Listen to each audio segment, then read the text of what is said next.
Judith Omondi, Ramogi TV. Kawasudani riwruok mar okinde ma pacho ka LSK chano chwalo ng'ure od bura mamalo mondo te choke apis jatend migawo mar pur Mithika Linturi kaluwore kod wach mbolea mabandia ma osebedo ka kelo ng'ur thurka. Kokalo kuom jakom margi Faith Odhiambo, LSK koni Linturi ok owinjo bede apis. Magi timore kinde ma okil Ahmed Nasir Abdullahi bende dwani non Linturi kod jata tije mar board mar dere mag cham mag piny owacho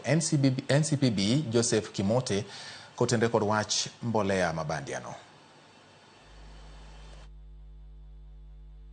Malingling ewi mbolea mabandia mosebedo ka kelo ng'ur kowuok kuom jopur ma pacho ka medo gedore ka koro okil Ahmed Nasir Abdullahi kokalo kuom kambi mare mar MMA Advocates ondiko ne jatend kwach kich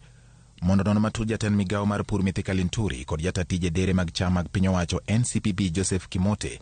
ka itudo gi kod goyo simbe mane temo bwogo apisa ma ochung' ne tije kambi mar loso mbolea mar Kel Chemicals Limited Davesh Patel. Kaluwore kod andika ma ochwe kogno kod okil Ahmed Nasir, Joseph Kimote ne oro ne Patel oboke moro ma okia kore mane temo chune mondo mi odhi osome mbele jofwambo ni kind tarik 5 kod tarik 7 dwe mar adek higani kambi mare mar Kel Chemicals Limited malog tich mare nitie Thika ne oloso mbolea mabandia, gino mane Davesh Patel otamore timo. Oboke no bende yango ni tarik 4 dwe mar 4 jata tije mar NCPB Joseph Kimote kod apisa mamoko ne okaso Patel gi simbe kendo nyise ni mondo ochope log tich mar NCPB sa 9:30 ma okoleo. Kama lingling ma oboke no yango ni chal ni apisa go ne dwaro mondo gol mit bilie.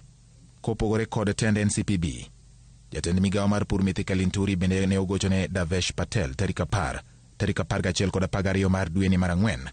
kane dwaro ni mondo Patel odhi osom e mbele jofwambo oboke magalagala manondikne kod jata tije mar NCPB Joseph Kimote. Kaluwore kod okil Ahmed Nasir,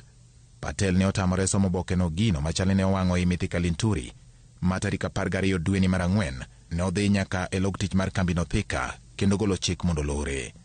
Magi timore kinde ma jatend riwruok mar okinde pacho ka LSK Faith Odhiambo chano chwalo ng'ure od bura mamalo i ndalo 7 mondo thich oko jatend migawo mar pur Mithika Linturi kaluwore kod wach mbolea mabandia. Period that we have given for the demand to the CS is a 7-day demand notice that he starts setting in place some of these recommendations that we have made,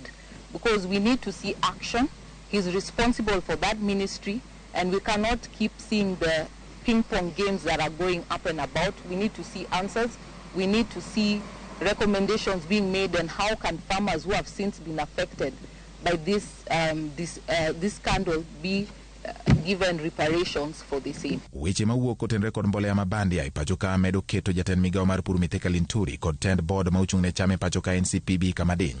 kendo koro biro chuno mondo gimed chiwo ler mar yang adier kendo giluok nyinggi e wach mbolea go mabandia.